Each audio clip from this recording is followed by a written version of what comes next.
Everyone in the supermarket only stared at him in surprise, while he kept apologizing and built up the stack of cans almost entirely by himself.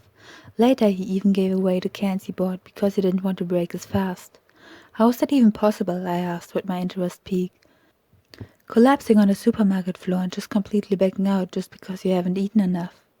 Oh, it's not all that difficult, said my dad. The human body requires both water and nutrients in certain variation in amounts, not just to survive, but to be functional at all. For example, if you only ate candy and drank soda, you develop deficiency symptoms sooner or later, because obviously your body needs liquids and sugar, but also protein, fiber, and in limited amounts unsaturated fats as well, a lot of vitamins, trace elements such as iron, copper. What? Sputtered Kai. I'm supposed to swallow rusty iron nails and lick at our old copper plumbing? God no, my dad laughed. I said that you only need those minerals in the tiniest amounts, didn't I? Take sparkling water, for example. There you have a little iron, or you got a little copper and a cauliflower or something like that. Anyway, the poor man had eaten so little he barely knew where he was and what he was doing. I told him that if he already insisted on fasting so much, he should at least drink a lot of tea. So you were in the supermarket when it happened? I asked further. I was, my dad answered, completely by accident. I was just standing in line like everyone else and watched him walk out with his cans of soup, only for him to return minutes later, utterly distraught, because he hadn't meant to steal anything. I'd only been there because Janine asked me to get her a jar of pickles. Is she pregnant? Louise asked.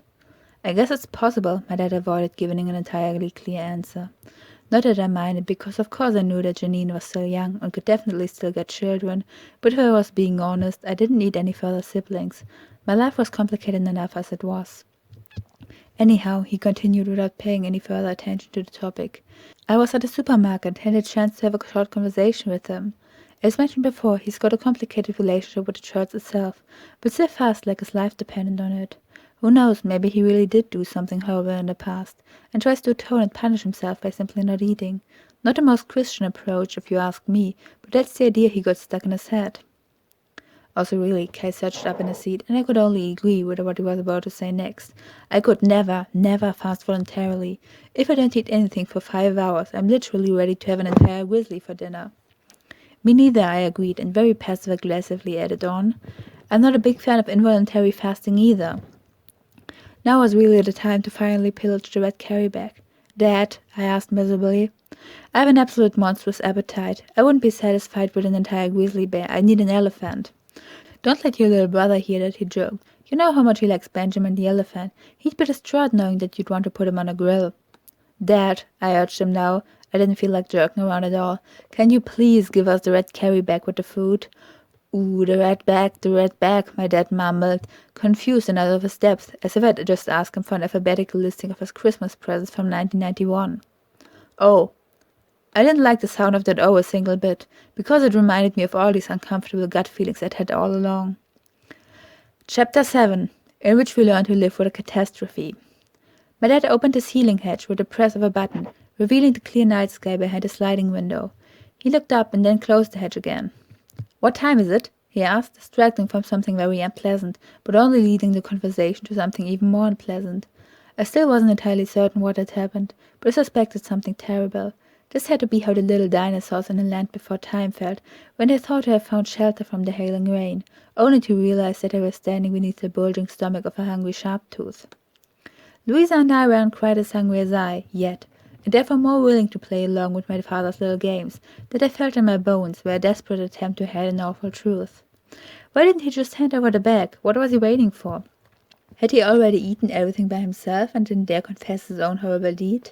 I had no idea when he would have even eaten, because I don't think I saw him chew even one time during the entire car ride. It's 10 p.m. and 7 minutes, Kai supplied after a short glance onto his phone's lock screen. Yo, that's correct, my dad noted, though not as enthusiastically as he usually would when someone participated in a silly questionnaires. That's certainly an option. What's another time we have right now? It's Friday evening, said Louise. It's past Ash Wednesday. We are currently in the middle of the period of fasting, I groused, knowing exactly what my day had been playing at. Well said, Anna, lauded my dear father, clearly experienced in the field of pedagogics. And what are we doing in the middle of the period of fasting? We fast, I answered with incredible reluctance. Exactly, my dad explained, and as I replayed the events of the bygone evening, I finally began to understand just what had happened. It was something that was so typically my dad.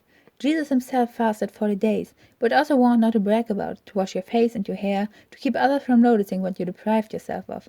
People fast for a variety of reasons, to show repentance, for example. Most people do a lot of things wrong over the course of their lives, and renounce certain things like meat and alcohol in an attempt to show God how sorry they are. That's what Mr. Full does, even though he goes about it a little more strictly than usual. Another reason to fast could be wanting to thank God, as a sign of showing gratefulness for having almost everything in abundance, and realize that we shouldn't take it for granted. Or you could fast because it's healthy for the body and soul, to abstain from a couple of indulgences, like coffee, fast food, spending too much, etc.